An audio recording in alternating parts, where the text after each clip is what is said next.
بسم اللہ الرحمن الرحیم۔ میں روز قیامت کی قسم کھاتا ہوں اور نفس لوامہ کی قسم کھاتا ہوں کہ سب لوگ اٹھا کر کھڑے کیے جائیں گے۔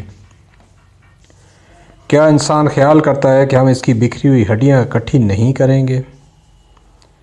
ضرور کریں گے، اور ہم اس بات پر قادر ہیں کہ اس کی پور درست کر دیں، مگر انسان چاہتا ہے کہ آئندہ بھی خود سری کرتا چلا جائے۔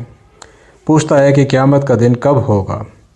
سو جب آنکھیں چندھیا جائیں اور چاند گہنا جائے اور سورج چاند جمع کر دیے جائیں، اس دن انسان کہے گا کہ ہاں ہے بھاگنے کی جگہ کہیں نہیں اور کوئی جائے پناہ نہیں۔ اس روز تمہارے پروردگار کے پاس ہی تمہیں ٹھہرنا ہے۔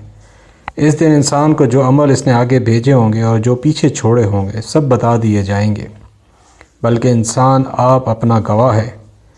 اگرچہ عذر و معذرت کرتا ہے، اور اے پیغمبر صلی اللہ علیہ وآلہ وسلم، وحی کے پڑھنے کے لیے اپنی زبان کو تیز حرکت نہ دیا کرو کہ اس کو جلدی سیکھ لو۔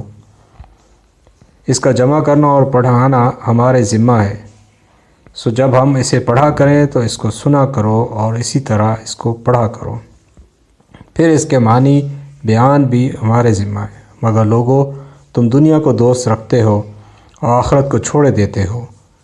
اس روز چہرے رونق دار ہوں گے، اپنے پروردگار کی طرف نظر کیے ہوئے ہوں گے، اور بہت سے چہرے اس دن اداس ہوں گے۔ خیال کریں گے کہ ان کے ساتھ کمر توڑ معاملہ کیا جائے گا۔ ہاں، جب جان گلے تک پہنچ جائے اور لوگ کہنے لگیں اس وقت کو چھاڑ پھونک کرنے والا کون ہے، اور جان بلب سمجھا کہ اب جدائی کا وقت ہے، پنڈلی سے پنڈلی لپٹ جائے، اور اس دن تجھے اپنے پروردگار کی طرف کھنچے چلے جانا ہے۔ پھر ایسے مغرور نہ تو پیغمبر صلی اللہ علیہ وآلہ وسلم کو سچا جانا اور نہ نماز پڑھی، لیکن جھٹلایا اور منہ پھیر لیا، پھر اپنے گھر والوں کے پاس اکڑتا ہوا چلا، خرابی ہے تیری، خرابی پر خرابی ہے، پھر خرابی ہے تیری اور خرابی پر خرابی ہے۔ کیا انسان یہ خیال کرتا ہے کہ اسے یوں ہی چھوڑ دیا جائے گا؟ کیا وہ منی جو ٹپکائی جاتی ہے ایک قطرہ نہ تھا، پھر لوتھڑا بنا، پھر اس کو اللہ نے بنایا اور اس کے اعضاء درست فرمائے، پھر اس کی دو قسمیں بنائیں، مرد اور عورت۔ کیا اس کو اس بات پر قدرت نہیں کہ وہ مردوں کو زندہ کر دے؟